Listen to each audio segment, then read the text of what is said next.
Former Prime Minister Naftali Bennet speaking about the harsh realities in the aftermath of Gaza. What's going to be there? Let's hear what you have to say, and I will share, of course, afterwards. We tried twice the Palestinian state approach, and there was a majority of Israelis who supported it.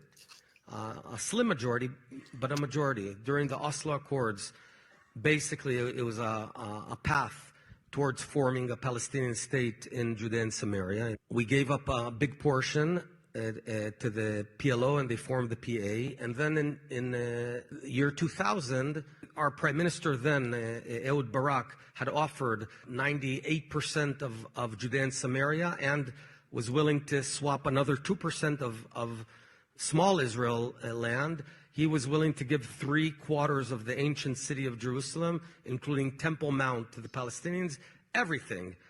They said no, and they started a war where they murdered 1,400 Israelis, what's called now the Second Intifada. And Israelis didn't understand. And even he came and said, we don't have a partner. Then we tried a different approach in Gaza. In year 2005, we pulled out of all of Gaza, not 97% or 60%. There were roughly 8,000 Israelis living in Gaza, and we pulled back to the 1949 line, not 1 centimeter less. We did everything by the book. And I remember, I opposed it. I thought it was a mistake. And we imposed no blockade or anything. It was open. Do anything you want. It was effectively a state. What happened was, within months, they had elections.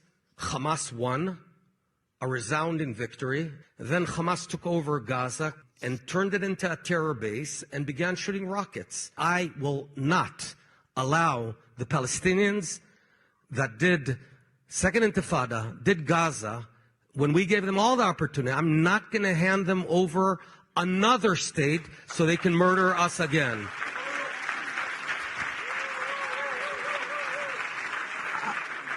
However, I don't want to govern them. In the only elections they had, there was a vast majority that elected Hamas. Out of 132 seats in parliament, Hamas got 76.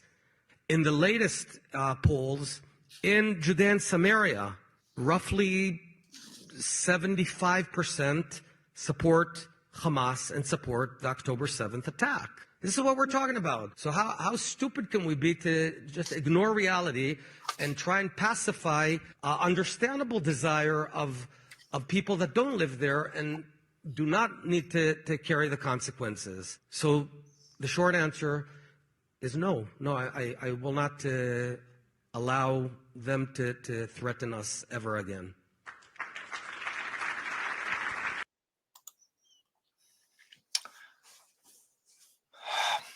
Harsh and true reality. From a Torah perspective, security of the Jewish nation, the Jewish people, and all of inhabitants of Israel is the prime concern, the first concern. Not having peace with our neighbors or a make-believe peace that we could feel good for a little while, and then, of course, be rained down with another October 7th, God forbid, heaven forfend.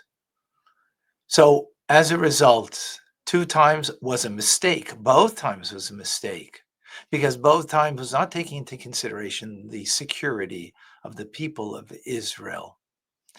It was hoping with a Western mentality, with a Jewish heart, that let's make peace, because that's what we're all about, is peace, which is true.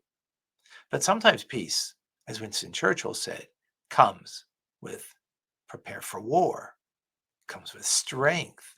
And that's what we are doing and need to continue to do, is to create peace is only by preparing for war, having war if necessary, as in the current situation, but most definitely not to hand over, to foolishly give over to a population, not just the leaders, but a population that 75% support Hamas, 75% support October 7th, and the brutal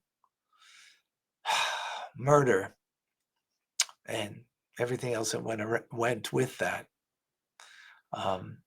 There's just no way that can be done. Not because it happened, all the more so because it happened already now, October 7th, but because the responsibility, according to Torah law, is for the security and the well-being of the population that you are responsible for. And to give them an opportunity, give them land, give it away, is giving them the wherewithal, the opportunity that they will come back at us. Not allowed to. You might say, well, but they're suffering. Well, they wouldn't suffer if they wouldn't act the way they are. 75% of the population is emboldening the leadership, or the leadership is convincing the people, whatever it is, they're responsible for their fate. They're responsible for what happened. Change your ways. Change how you educate your children. You know where your sentiment really lies in how you teach your children. So Jewish people teach about peace. As a matter of fact, we're all about the coming of Mashiach, redemption to the world, where there'll be world peace, not just for the Jewish people, but for all of humanity. And that's what I taught my children. That's what in Jewish schools we teach.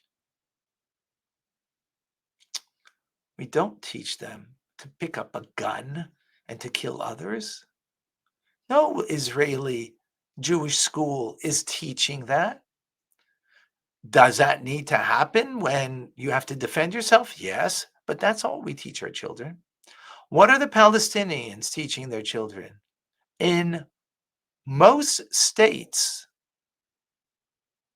including Jordan, including Egypt, there's no Israel.